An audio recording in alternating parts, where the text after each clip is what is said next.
doctor en matemáticas, docente y miembro de la Comisión Permanente de Educación, Salud, Ciencias, Tecnología e Innovación del Parlamento, y hablamos de la controversial ley de participación estudiantil en el subsistema de educación básica. ¿Van a dar los bachilleres clases a nuestros alumnos venezolanos en las escuelas y planteles? ¿Es verdad o es mentira este debate que se generó de manera innecesaria, como decía el diputado? Y yo rescataba que positivamente, bueno, por lo menos puso en la opinión pública el debate y le dimos una mirada a esa ley. El espíritu de la ley, ¿qué contempla, diputado? La ley es como le dije, fue una propuesta de sectores del movimiento estudiantil, ha pasado por muchas discusiones y filtros y fundamentalmente busca garantizar la organización estudiantil y el reconocimiento de la organización estudiantil en educación media de las más variadas formas. Si se lee en el artículo 12, dice que se promueve la participación estudiantil en todas las actividades que a ellos quieran, les interese, sea ecología, sea astronomía, sea vigilancia del comedor, la calidad de la comida. Recientemente supe de un liceo en Valencia que los estudiantes o jovencitos hicieron como una protesta y dijo: yo no como más frío el chino, eso me cae mal. Y el director de la escuela del liceo dijo: entonces no les doy inscripción. El director no tiene derecho a hacer eso, y con una organización estudiantil se controla la gestión del liceo, como lo contempla el antiguo. Entonces se busca defender del autoritarismo a los estudiantes, pero lo más importante, porque no es una ley para la pelea ni nada, es para organizar la participación estudiantil. Hay participación en eventos específicos y hay participación para promover la ciudadanía activa, para llevar a los estudiantes de su condición de receptores de conocimiento a generadores de ciudadanía. Eso es un valor muy importante para la democracia.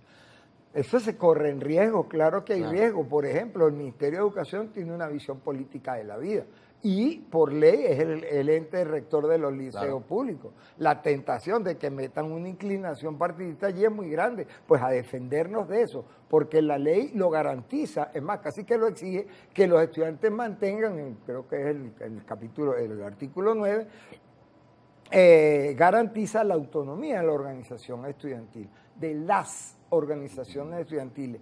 Voy a insistir en el plural porque mi querida amiga Nancy Hernández de Martín, que es una señora pues, por mí muy respetada y por todo el mundo, y que sabe que pertenece a FENASO Padre, ha señalado mucho el riesgo de que se quiera tutelar la organización estudiantil. Y la organización estudiantil no se tutela en la medida en que todos estemos pendientes de que la ley se ejecute como está escrita.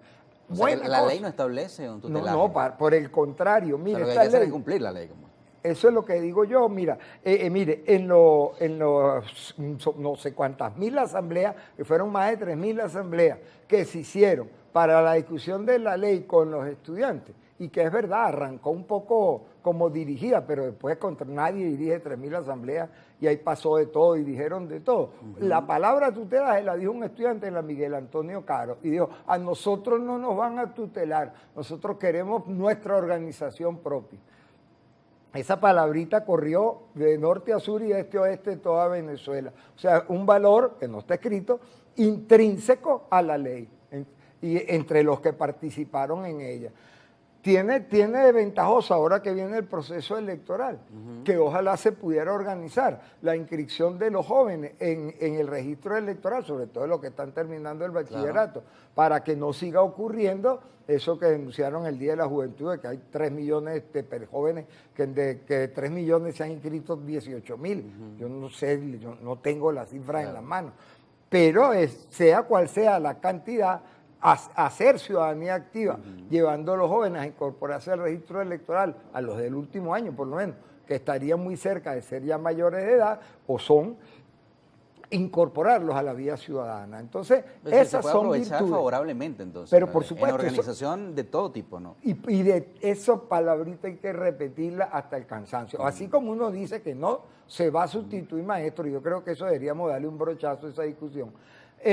No se va a sustituir maestro, se va a promover la participación en cualquier tipo de organización.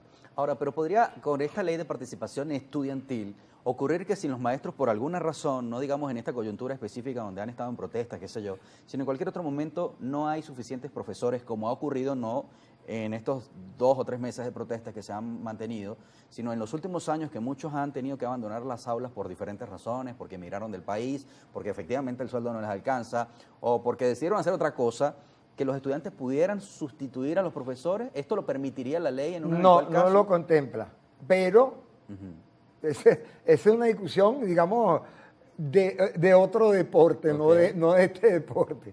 O sea, es una regla para otro deporte. Hay una crisis muy severa en la educación. La creación de cargos por concurso para la educación está muy débil. Además, los salarios que le pagan no hacen atractiva la educación. Vuelvo al comienzo, yo creo que lo primero que hay que hacer es darle buenos salarios a los maestros y a garantizarles su carrera académica. Entonces, el Estado cumpliría con el deber constitucional de dar una educación amplia, masiva y de calidad, como se contempla en la Agenda 2030 que firmó el gobierno, que dice que para el 2030 todos deberían estar con la educación. Todo el que sea afecto a la educación, hasta la educación básica, debería estar cursándola. ¿Qué ocurre? No hay maestros. Pasan cosas como que promedian materia. Entonces yo pasé física o matemática, que son de las carreras que les cuesta más encontrar maestros, porque aprobé educación artística y deporte. Entonces 1 más 1, 2, entre 2 a 2, y esa es la nota. Entonces, claro, cuando uno recibe en la universidad, los jóvenes en los semestres básicos, no es que no saben operaciones básicas, es que no saben expresarse. Entonces, el nivel de la educación es dramáticamente bajo. Hay que tener mecanismos para paliar la situación. En toda la vida, desde que yo estudié en liceo, existe el apoyo, los llamaban padrinazgo, tenían distintos nombres, donde los estudiantes que salían mejor en la materia participaban en círculos de estudio con los estudiantes que venían un poquitico más débiles. Pero claro, coordinado por un maestro. No es que no es reemplazarlo, es un acompañamiento. No puede haber reemplazamiento. Con un tutor. El proceso de enseñanza-aprendizaje, la generación del conocimiento es difícil. Mire, tarea difícil. No sé si usted ha escuchado esa expresión que dice: cuando chiquito me provocaba comerlo y cuando grande me lamento en por qué no me lo comí, cuando uno tiene hijos adolescentes. No es fácil darle clase a muchachos de 12 a 17 años. Eso es una tribu ardiente allí. Y entonces hacer entrar el conocimiento, el rigor de la academia, junto con la animosidad y la creatividad. No, y en estos tiempos de la globalización también es más complejo. Bueno, y además que tienen acceso a informaciones mucho más allá del maestro. Requiere de un personal preparado para hacer aquello. No es cualquier muchacho que sepa, qué sé yo, factorizar el que va a sustituir al maestro en una clase de matemáticas. El que proponga eso ni quiere la educación ni sabe educación. Así es. Diputado, se nos termina el tiempo. Juan Carlos Valerón nos escribe: esa ley lo que servirá es para sustituir a los maestros del PSUV y para aumentar la brecha educativa en Venezuela con el mundo. ¿Es verdad? Falso, no, eso es una falsa percepción, eso no está contemplado en la ley, es una ley que busca organizar a los estudiantes y además defenderlos y defenderse mucho en caso de minusvalía. Viene otra ley en complemento, que es la ley pues, por la convivencia estudiantil, o como malamente la llamó un funcionario, la ley anti-bullying.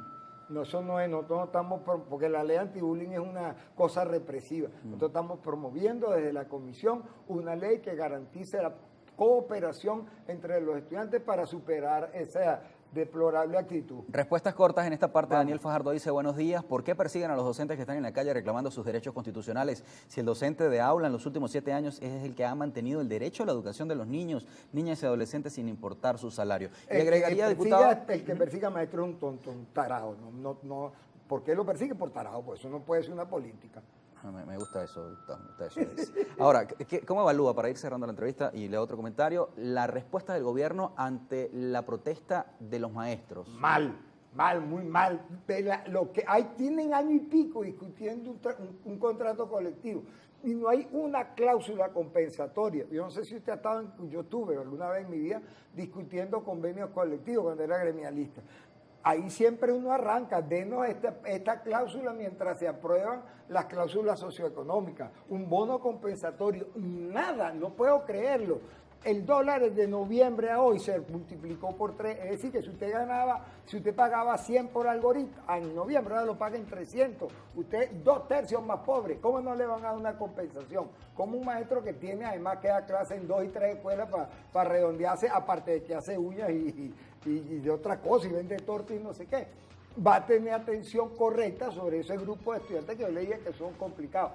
Dejemos la tontería, apoyemos a los maestros, démosles grandes salarios y apoyemos la educación, y ojalá me prueben eso de la medalla de maestro de la educación primaria. Muchos comentarios sobre el tema. Agradecemos como siempre a ustedes, nuestra audiencia, por mantenerse en contacto con nosotros, y a usted, diputado, por haber venido al programa. Se nos fue el tiempo, pero qué bueno que hayamos podido aclarar y explicar al país lo que está ocurriendo acerca del tema. No, ustedes por invitarme, nunca había tenido entrevista con ustedes, muy dinámico, los felicito. Bueno, muchas gracias. Me dijeron estos días, ¿cómo es, Adrián? Ácido, me dijeron por ahí. No, está muy El alcalde me dijo que era ácido. Además que yo sí lo dejo hablar, porque el diputado Farías no lo dejó. El de economista, ¿se acuerda? ¡Guau, guau, guau, guau! Yo le dije... Le vamos a dar un programa al diputado Farías acá para que haga el suyo y me deje hacer el mío. 7:07, ya venimos.